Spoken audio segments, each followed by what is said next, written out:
muhterem тамашачыларыбыз, siz Татарлар тапшыруын карыйсыз. Бүген якшәмбе чыгарылышында гадәттәгечә атна дәвамында татар дөньясында булган иң кызыклы вакыйгаларны барларбыз. Сезнең белән мин Роза Диатуллина. Быел халкыбызның күренекле язучысы, танылган публицист һәм җәмәгать эшлеклесе Гаяз Исхакый туына 140 ел. Мәгълүм булганча, Гаяз Исхакый гомеренең күпчелек өлешен ватаныннан читтә, мөхаҗирлектә уздыра. Аның язма мирасын туплаган шәхси архивы да Төркиядә. Кызы профессор Сәгадәт Чагатай нигезләгән Аяз Тахир Төркстан Идел Урал вакыфы фондларында сакланып, безнең көннәргә кадәр килеп җиткән. Илсур Нафиков дәвам итәр. Быел сентябрь айында Гаяз Исхакыйның тууына 140 ел һәм бу вакыйга уңаеннан Төркиядә аның кызы тарафыннан тупланган барлык архив материаллар һәм Гаяз Исхакыйның мирасы Татарстан Республикасы Фәннәр академиясенә тапшырыла. Без сезнең белән бу чараны күзәтеп барабыз. Менә рус телендәге һәм төрек телендәге бер экземплярын без ханымга биреп җибәрәбез һәм ул безнең өчен ниһаять зур эш эшләгән. Менә приложение итеп куябыз инде без аны кушымта итеп. Ул үзенә дә 16 бит. Күрәсез, нинди зур байлык. Димәк, монысын без Фәннәр академиясенә алып калабыз. Монысын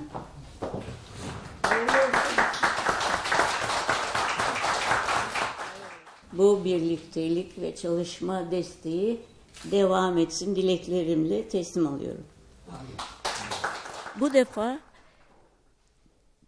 Ayaz İshakı'nın kendi not defterlerini yazma olarak bütün yazışmalarını aşağı yukarı 10.000'in üzerinde el yazısıyla bize kalan bütün mirası artık Tataristan'ındır.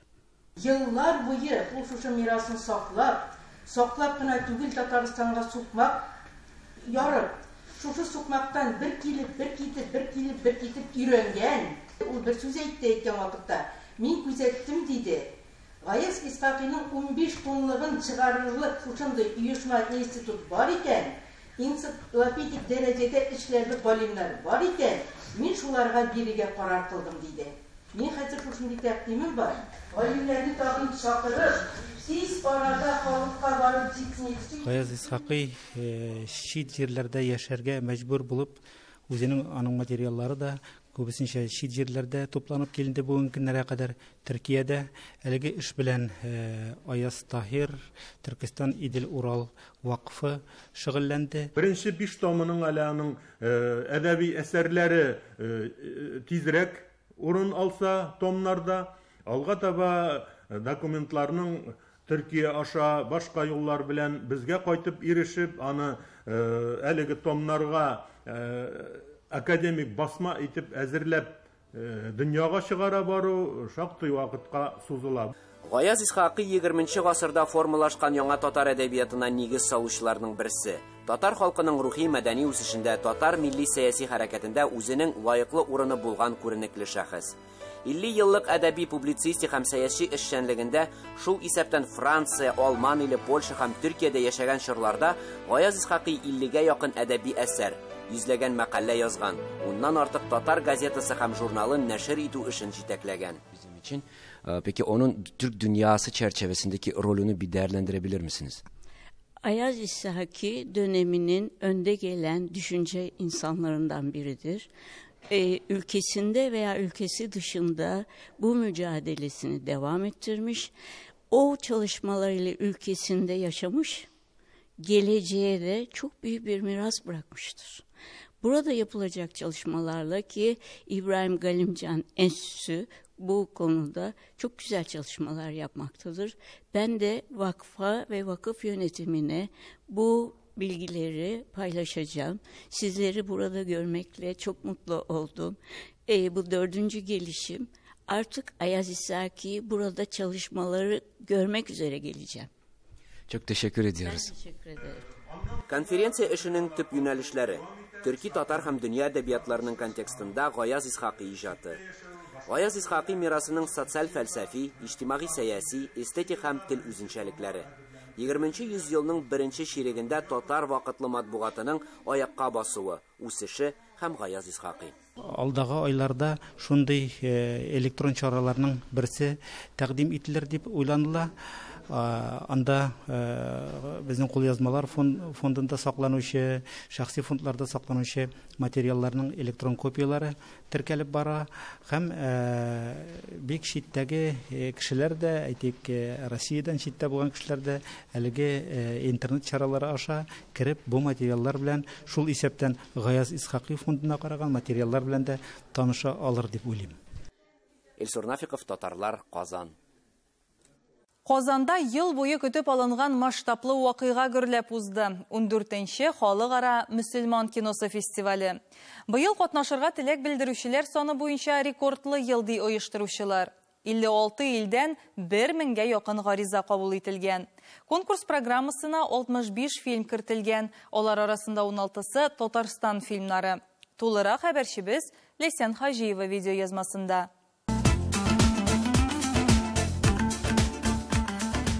Дулкынлану хисләре, инде иртәдән бирле дулкынланып йөрибез. Әлбәттә, тамашачы яратсын иде. Теге җиңмә ул әле икенче мәсьәлә име. Беренчедән менә безнең конкурска катнашуыбыз иң мөһиме. Үксезләр фильмында утырырга түгел, басып торырлык та урын юк иде. Тамашачы елый карады.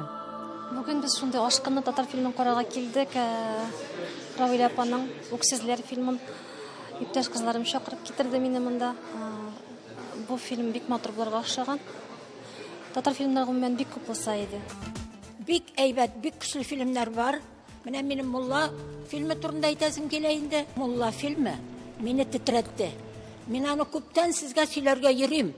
Әле туры килми, әле берсенә кирип китәбез, кино карарга, әле берсенә кирип китәбез. Татарстан кында карыйбыз, читтән килгәннәрне дә кыйрсытып калдырасы килми. Чөнки 1000гә якын фильм кабул ителгән бит инде монда. Менә бу мәгънәви ягы аның Мулла фильмының аеруча кыйммәтле. Ул психологик үсеш. Фильмнарның презентацияләре үзе бер бәйрәм, танышу, аралашу, фикер алышу майданы. Үзегезгә китергез әле, без менә шушында торганда да тик тора алмыйбыз. Съемка вакытында 9-10 кешене бер җулы иртәнге сәгать хатын-кызны иртәнге сәгать 4-тә торып бизәнергә утырабыз һәм барыбыз да чыгып китәбез. Төнге 11гә хәтле кичкән собраниялар ясыйлар. Алдан рәхмәт җаусын. Барызга да сабырлык өчен. Елдан-ел фестивальнең оештыру дәрәҗәсе үсә ди тамашачылар. Әмма субтитрлап түгел, синхронлы тәрҗемә булса тагын да әйбәт булыр иде диләр. Мин караган фильмнар бөтенесе яхшы. Дублированы кирәк. Булай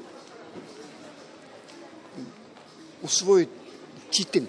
Быелгы фестивальгә 1000гә якын фильм кабул ителсә дә, әлбәттә игътибар үзәгендә үзебезнең Татарстан фильмнары. Аларны тамашачы аерым бер ярату белән, шул ук вакытта тәнкыйть күзлегеннән дә карый.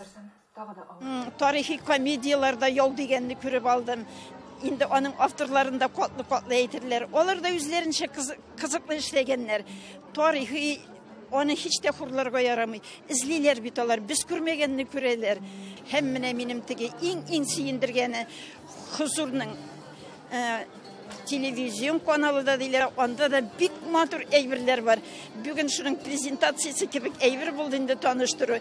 Мин анда 5 төрле ролик карадым һәм аларны сөенә карадым. Аларда әдәп бар, әхлак бар, шын иман бар. Быел катнашу бик кыен иде, беләсезме, нинди яктан.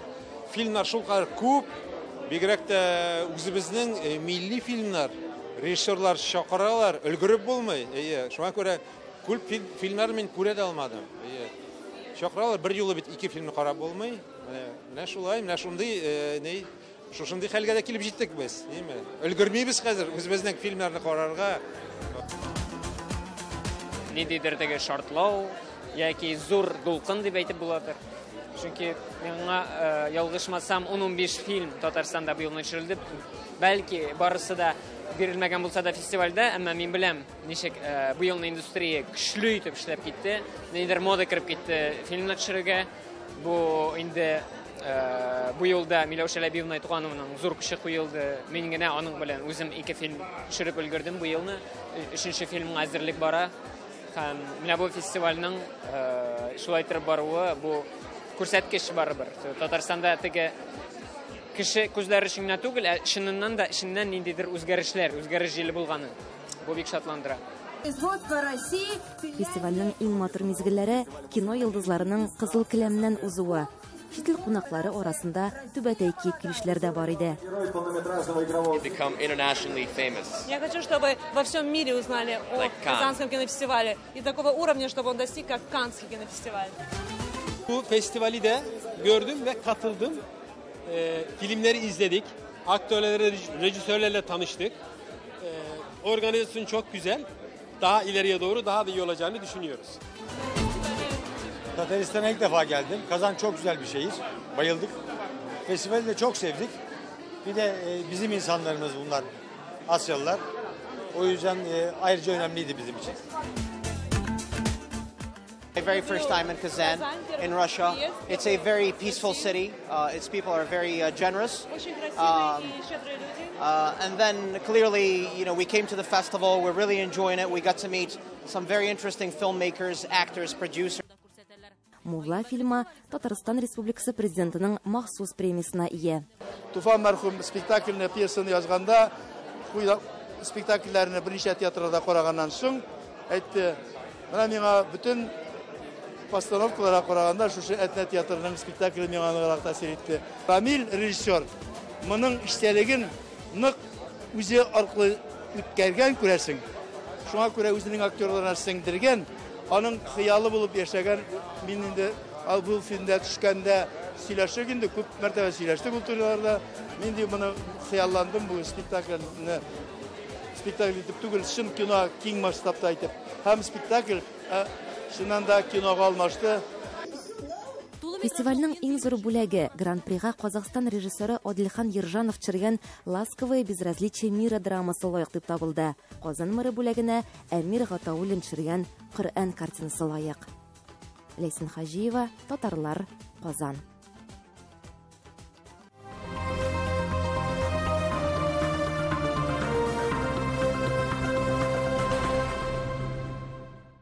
Башкортстан югары уку йортларындагы татар бүлекләрендә укырга теләүчеләр елдан-ел кими бара. Бу беренче чиратта республикада соңгы 15 елда йөзләрчә татар мәктәпләренең ябылуына, татар теле дәресләренең бик азга калуына бәйле. Шулай да әле татар филологларын әзерләү Башкорт дәүләт университетында һәм аның Стәрлетамак филиалында, шулай ук Акмулла исемендәге Башкорт дәүләт педагогия университетында дәвам итә. Быел аларда бюджет урыннары да узган елдагы дәрәҗәдә сакланып калган. Әмма киләсе елларга мөгаллимнәрнең өмет ышанычлары зурдан түгел. Татар бүлекләренең тәмам ябылуы куркынычы да бар, дип борчылалар. Теманың дәвамы Фәнис Фәтхи видеоязмасында. Башкорт дәүләт университетының татар бүлегендә бюджетта укучылар саны узган елдагыча калган. Доцент Лия Сагайдуллина әйтүенчә, конкурста югары. Быелгы елга кадәр без филология белгечлеге буенча кабул иттек. Һәм елдан-ел анда урыннар кими барды. Менә соңгы берничә ел без 8 генә бюджет урын бирелде безгә. Һәм шул 8 бюджет урынга без балалар кабул итә идек, студентлар. Читтән торып уку бүлеге безнең инде ябылды, гомумән юк хәзер. Быелгы үзгәрешләргә килгәндә алары да бар икән. Татар кафедрасы оештырган иҗади конкурсларда җиңүчеләр дә биредә укырга килә. Башкорт дәүләт университетының татар бүлегендә студентларның һәм укучыларның туган телебезгә кызыксынуын арттыру максатында төрле конкурсларда оештырыла. Туган як шигърияте һәм җанлы сүз бәйгеләре аеруча популяр. Туган як шигърияте бәйгесендә төрле югары уку йортлары студентлары катнашса, җанлы сүз бәйгесендә исә мәктәпләр һәм гимназиялар укучылары көчтән аша. Жанлы сүз конкурсы ул башта без балалар, нәкъ мәктәп балаларын өчен тәгаенләгән идек. Ана шул укытучыларга һәм укучыларга мотивация булсын, алар үзләренең үсешен, иҗади мөмкинлекләрен ачсыннар, аз гына булса да, илгә күренсеннәр, районга, авылдашларына, мәктәптә укучыларга күренсеннәр дигән ихтыяҗдан чыгып башлаган эш ул безнең. Башкортстанда татар мәктәпләренең бетә баруы аянычлы хәл. Аларның күбесе башкортча укытуга күчерелүдә файдага булмады. Киләчәккә өметләр зурдан түгел, ди Лилия ханым. Әгәр дә без элек атнасына 2 дәрес татар теле, 2 дәрес әдәбият, 3 дәрес татар теле укыткан булсак, бүгенге көндә ул атнасына 1 сәгать белән чыгарга тиеш. 1 сәгатьтә татар телен өйрәтеп, татар мәдәни әдәби фонын булдырып булмый.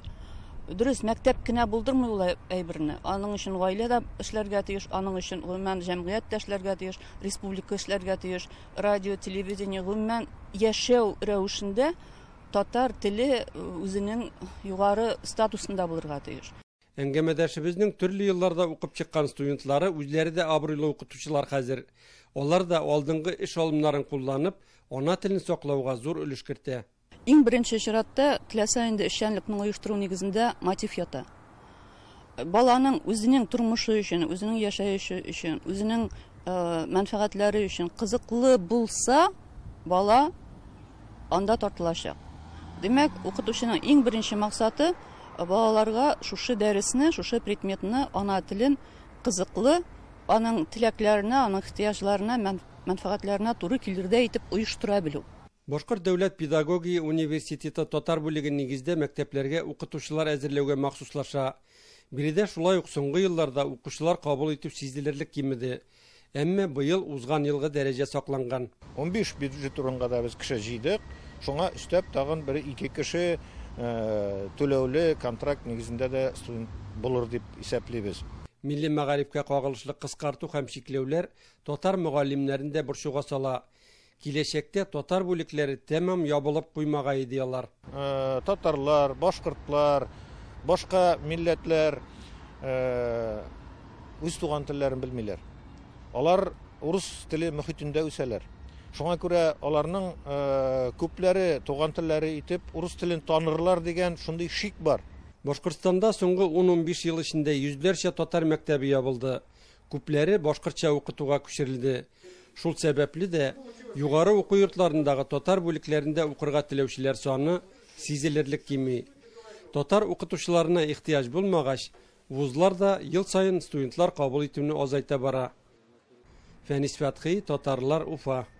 2018 ел Татарстан Республикасында бөек рус язучысы Лев Николаевич Толстой елы дип игълан ителде. Әлеге ел Лев Толстойның тууына 190 ел тулу уңайыннан һәм Толстойлар гаиләсенең Казан белән тыгыз бәйләнешен, аның илебез әдәбиятына һәм дөнья әдәбиятына керткән зур өлешен исәпкә алып, язучының иҗади мирасын өйрәнүгә әһәмият бирү максатыннан үткәрелә. Шушы көннәрдә Казанның Ислам мәдәнияте музеенда кызыклы күргәзмә ачылды. Бу күргәзмә Толстойның ислам һәм үз чорындагы мөселман фикер ияләренең идеялары белән кызыксынуын күрсәтә һәм Россиядә яшәүче мөселманнарның Толстой иҗаты белән укучы буларак кызыксынуын исбатлый.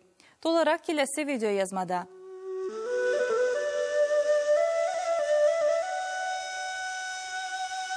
Билгеле булганча, Лев Толстойның яшьлек еллары Казан шәһәре белән бәйле. Заманында аның бабасы Казан шәһәренең башлыгы була.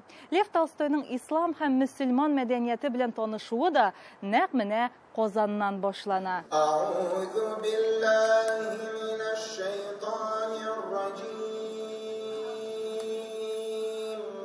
Лев Толстой һәм ислам дөньясы күргәзмәсе Коръәннең изге сүрәләрен уку белән башланып китте. Килгән кунакларны күргәзмә оештыручылары ике төрле караш белән таныштырды. Бер яктан, ислам тәгълиматын яхшы белгән һәм аның әхлакый принципларын хөрмәт иткән Толстойның сынаулы карашын күрсәк, икенче яктан 19-20 гасыр мөселман галимнәре һәм татар зыялыларының Толстойга сокланып һәм ихтирам күрсәтеп караулары белән танышабыз.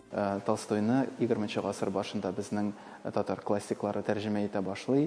Алар арасында Фатих Әмирхан, Сәгыйд Сүнчәләй, Габдулла Тукаев, Аяз Исхакый, алар Оренбургта, Казанда, Троицкида газета-журналлар бастырып, аның тәрҗемәләрен чыгаралар, кечкенә генә китапларда аның әсәрләре белән таныштыралар. Менә безнең витринада сез күрә аласыз кечкенә генә китапчыклар, алар кесәгә генә сыя торган кечкенә китаплар, аларның бәяләре дә сугылган була, 2, 3, 5 тиен. Бу китапларны теләгән берәү шәкерт тә авылда тормыш итә торган кеше дә үзенә алып кайта ала торган булган базарлардан, китап кибетләреннән һәм кайтып Толстойның иҗаты белән туган телендә таныша алган.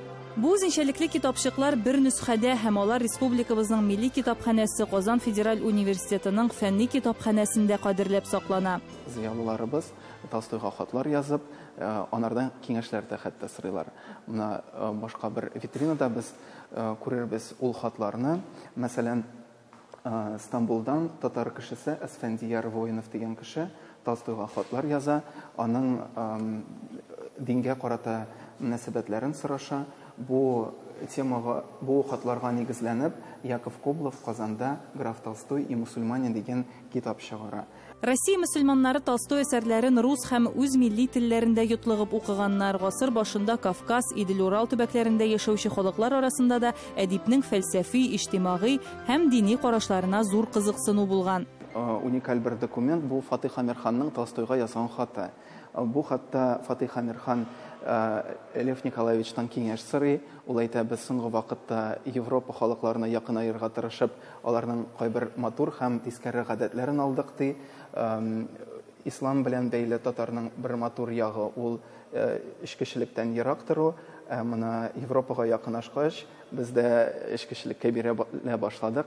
Моны безгә нинди киңәш бирергез икән дип хат яза Лев Николаевич Толстойга. Бу юкка түгел, Толстойның үзенең эчкечелеккә һәм вакытны буш уздыруга мөнәсәбәте бик тискәре була, һәм аның турында кичкенә китаплары да бар. Моны күрәбез Троицкида 1909 елда чыккан Кызыл тышлыклы китап. Бу Толстойның «Адәмнәр ни өчен төрле исерткечләр истихмал кылалар» дигән китапчык. Ягъни татар язучылары бу мәсьәлә белән бик борчылып, хәтта Толстойның китапчыгында бастырып чыгарганнар Троицкида. Татар интеллигенциясенең хатирәләре, шушы хатлары аша без язучының мөселман гореф-гадәтләрен, идеялары һәм кыйммәтләрен тирән аңлавына төшенәбез. Толстой ул бик язучы, ул философ, ул тәрбияче, педагог, но иң гомумән ул гуманист. Толстой бик кешеләрне яраткан. Аның стилендә торган ике китап: Гел, Библия һәм Коръән. Библияны бик әйбәт белгән, һәм Коръәнне бик әйбәт белгән. Биографлар сөйлиләр, Толстой гомер буе Коръәнне укыган. Искиткеч бит име. Бөек рус язучысы Коръәнне үзенең бик якын китабы итеп санаган. Чөнки ул Коръәннән алган менә шушы гуманизм идеяларын. Толстой кичкенә кешене дә яраткан, кара кешене дә яраткан, мискин кешене дә яраткан, усал кешене дә яраткан. Шуңа күрә менә шушы бик зур гуманистик пафос ул бик якын исламга, и шушы выставка аны тасвирлый. Бөек рус язучысының 190 еллык юбилеена багышланган күргәзмә ел ахырына кадәр дәвам итәчәк. Роза Диатуллина, Татарлар, Казан.